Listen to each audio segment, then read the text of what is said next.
The Federal Communications Commission has routinely gotten the issue of net neutrality wrong.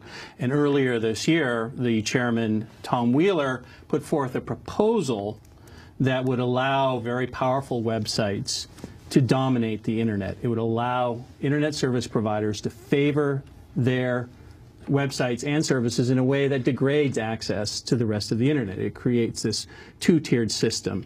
And the Internet was never meant to be that way. So over the year, there has been this amazing public response rejecting Wheeler's proposal and asking for real net neutrality protections. Real net neutrality protections involve treating Internet service providers as common carriers. That they are networks that have to move all information equally without discrimination. And today is a culmination of a lot of that effort.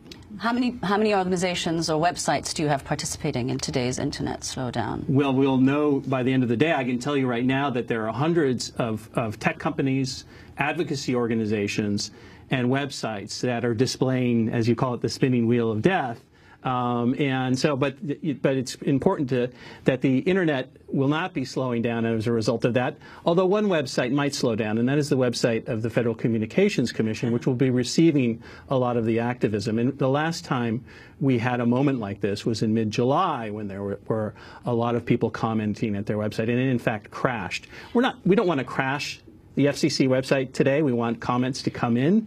We want them to receive them. We want them to listen to them. And we want them to listen to the overwhelming consensus among the public that real net neutrality protections are needed. The U.S. position is very important. There are debates about net neutrality that are going on throughout the world. The U.S. position is very important because in many ways U.S. policy influences policy that's made in other countries. Although I should say that countries like Chile and Brazil are actually a step ahead of us. They have put in place net neutrality rules that are being enforced today. But isn't it more than that? It's not just the U.S. is influential. So much of the web goes through the United States. Much of the web comes through the United States. Much of the routing takes place in the United States. So if there is a potential for a slowdown at that level, it could affect all Internet traffic around the world. And as we wrap up, Tom Wheeler, what Yes. he formerly did before President Obama appointed him to the FCC as chair, and what you're demanding. Tom Wheeler formerly served as the chief lobbyist for the cable and telecommunications industry, and prior to that for the wireless industry. So he has a history of working with industry, and we're asking him to put those potential biases aside and side with the people and pass real net neutrality protections by reclassifying Internet service providers as common carriers.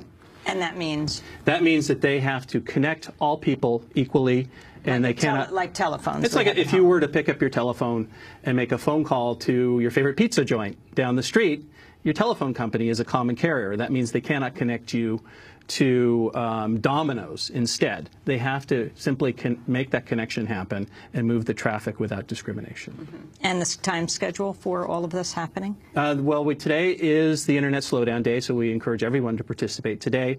September 15th at the FCC is the deadline for comments, so there'll be a couple more days for people to comment. Then the agency is supposed to look at all of these comments and make a ruling based on what people have said. That could happen probably by the end of this year, maybe next year.